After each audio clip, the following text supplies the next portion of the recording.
আরেক ভাই প্রশ্ন করেছেন, গীবতের গোনা থেকে মাপ পাবো কিভাবে?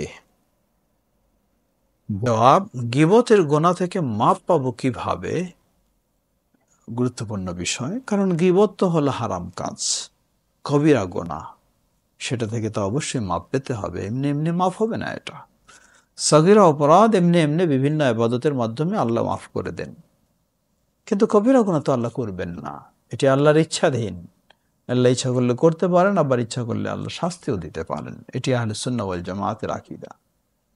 সুতরাং গীবতের অপরাধ থেকে মাপ পাওয়ার জন্য সত্যিকারীভাবে আল্লাহর কাছে তওবা করতে হবে।